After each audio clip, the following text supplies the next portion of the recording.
bago pa ako naging Kristiyano,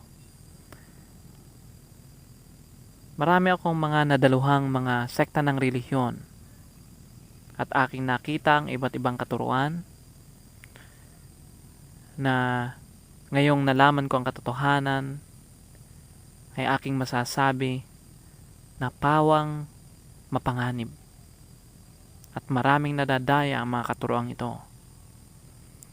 Sa pagkakataong ito, dahil mahal ko ang inyong mga kaluluwa, ayaw kong kayo'y mapahamak, nais kong ihayag ang isa sa aking natunghayan o naranasan. Noong ako po ay college student, meron akong nadaluhan na isang sinasabi nilang gospel concert, kung saan magkakaroon ng concert, aawit sila ng mga gospel songs, at pagkatapos noon ay may magsasalitang isang speaker, isang pastor. At karamihan sa mga nagsasalita sa mga ganitong okasyon ay magagaling magsalita. Kaya nilang himukin ang tao na makinig at makaramdam ng mga kakaibang mga pakiramdam. At naranasan ko po ang mga bagay na ito. Pagkatapos po magsalita ng nagsesermon na yon, ay aanyayahan ngayon ng mga taong nakikinig na lumapit sa altar at magsisi. Paano po nila ginagawa ito? Tatayo ka ngayon sa harap at iyong sasambitin ang sasabihin ng pastor. Sasabihin sa'yo, sundin ninyo ako. At tutularan mo kung anong sinasabi ng pastor. Ganito po ang kanilang sinasabi. Ako'y sa ganito, na ako'y nagsisisi at tinatanggap ko si Jesus sa aking buhay. Amen. Pagkatapos po noon, sasabihin sa inyo na kayo'y anak ng Diyos dahil tinanggap nyo ang Panginoon sa inyong buhay. Ako po'y nadaya ng ganitong katuruan. Ako'y nagtataka kung bakit pagkatapos kong magsisi doon sa quick fix salvation na yon, ay patuloy pa rin akong gumagawa ng kasalanan. Walang kapangyarihan yung aking pagtanggap sa sandaling yon.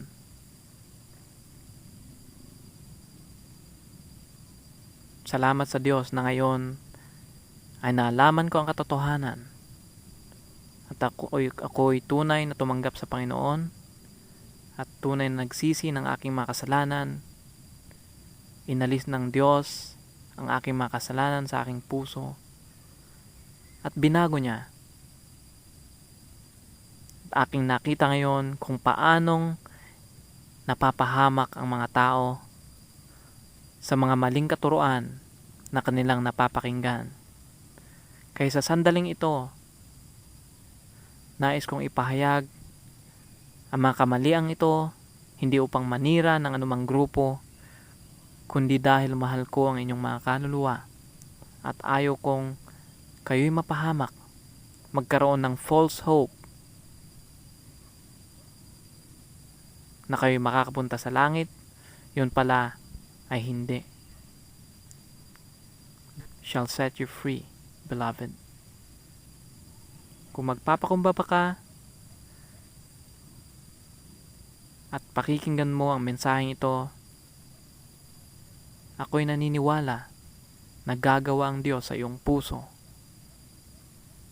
hanggang sa dumating ang panahon na maaring ikaw ay magdedesisyon na tanggapin ang Panginoon sa iyong buhay ng tunay at tapat at aalisin ka sa kasalanan, kung paanong aking naranasan at naranasan ng ibang mga Kristiyano na tumanggap sa Panginoon.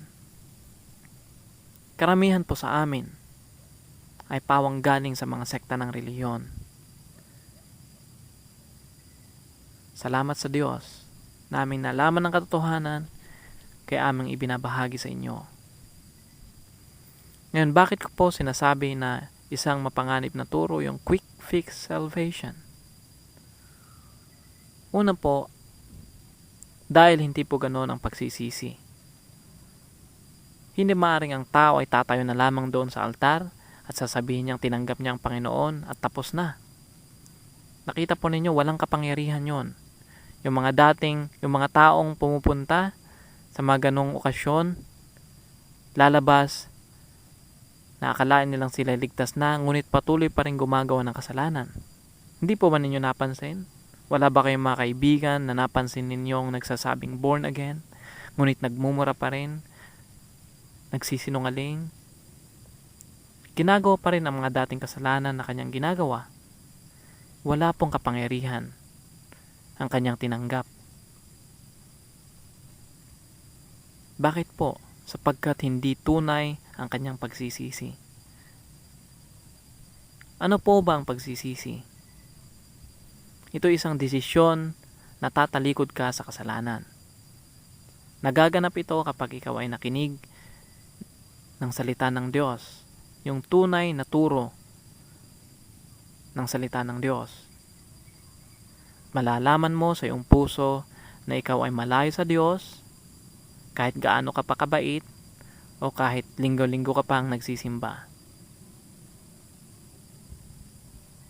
Kapag ang tao ay nakaramdam ng sinasabi nating conviction,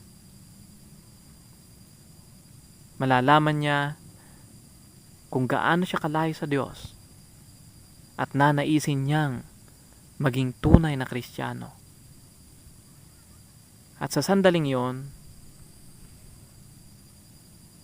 ayon sa itinakdang panahon ng Diyos, ay darating ang contrition o ang tinatawag na banal na lungkot. Gawain po yon ng Espiritu Santo kung saan ang taong yon ay tatawagin ng Diyos sa altar ng pagsisisi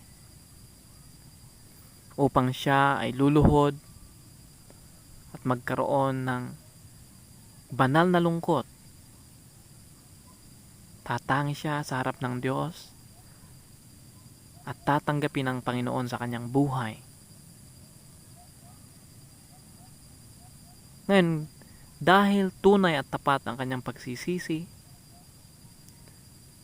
sa mismong oras na yon na kanyang ginawa ang bagay na yon, papalitan ng Diyos ang kanyang puso. Bibigyan siya ng pusong malambot at masunurin, at kapangyarihan na wag nang gumawa ng kasalanan.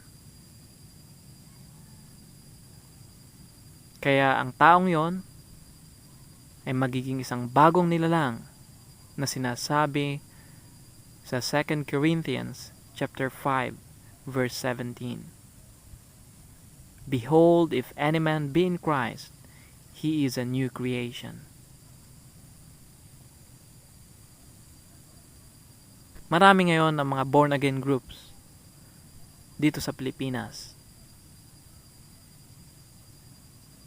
Ang nakakalungkot, itong mga nagsasabing born again ay patuloy pa rin gumagawa ng kasalanan. Nabawasan lang ang kanilang mga kasalanan. Nagkaroon sila ng Reformation. Ang Reformation po ay hindi kaligtasan. Ang Reformation ay pagbabawas ng kasalanan. Binabawasan ng tao ang kanyang kasalanan. Maaring tinigilan niya ang kanyang mga bisyo, ngunit nagmumura pa rin, nagsisinungaling, o gumagawa ng anumang kasalanan na dati niyang ginagawa. Nabawasan lang ang kanyang kasalanan. Yan ang tinatawag na Reformation.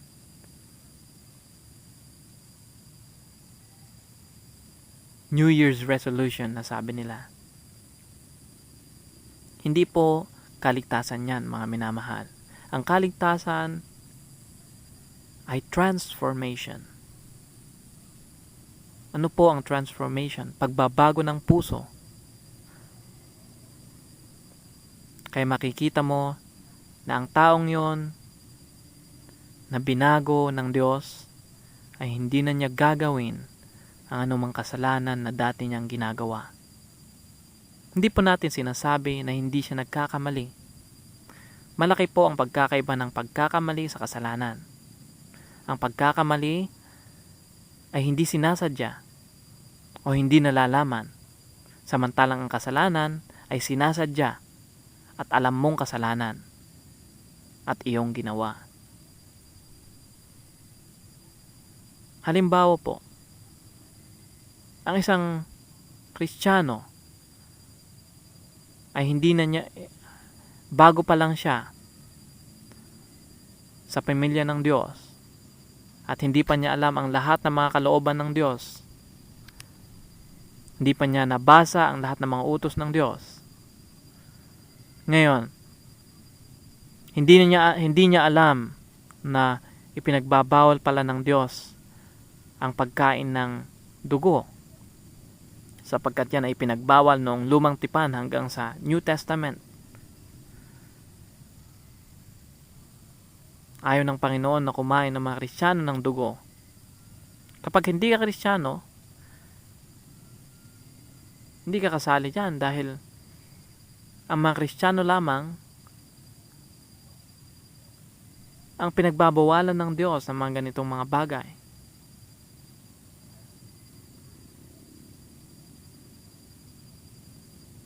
Ngayon, kapag ang Kristiyanong yon ay kumain ng dugo, na hindi niya alam na kasalanan pala, hindi ibibilang sa kanya na kasalanan yon, sapagkat hindi pa niya alam. Ngunit kapag kanyang nalaman na kasalanan yon at siya'y kumain pa rin ng dinuguan, yon ay bibilang na kasalanan sa kanya. At ano po ang mangyayari sa kanya? Aalisin ng Diyos ang kanyang pangalan sa aklat ng buhay, sapagkat sumalangsang siya sa isang utos ng Diyos. Ito po ang sinasabi ng Biblia. Maski isang kasalanan na ginawa ng isang Kristiyano, magiging dahilan yon upang maalis ang kanyang pangalan sa aklat ng buhay. Hindi po itinaturo ng Kristyanismo ang tinatawag nilang once saved, always saved, kung saan kapag tumanggap ka raw sa Panginoon ay hindi na mawawala ang iyong kaligtasan. Eternally secured ka na raw. Hindi po totoo yan. Yan ay pandaraya po ng dyablo. Ang tinuturo ng Biblia, kung inyong babasahin ang inyong mga Biblia, kapag ang Kristiyano ay nagkasala sa Diyos, aalis ng Diyos ang kanyang pangalan sa aklat ng buhay.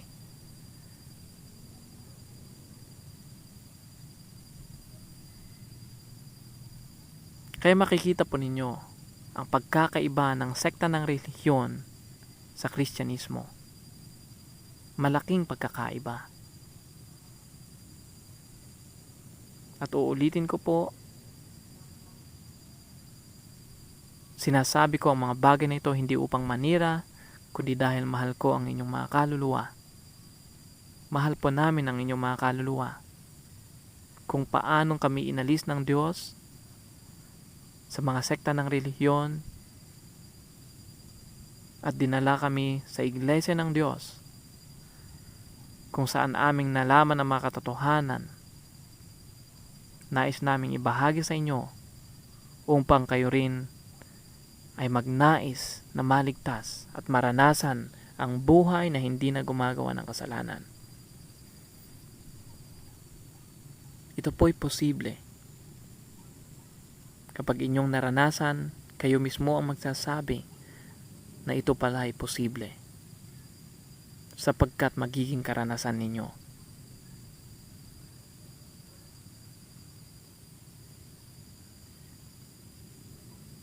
Kaya nawa, pag-isipan niyong mabuti ang mga bagay na ito na aming pinapahayag.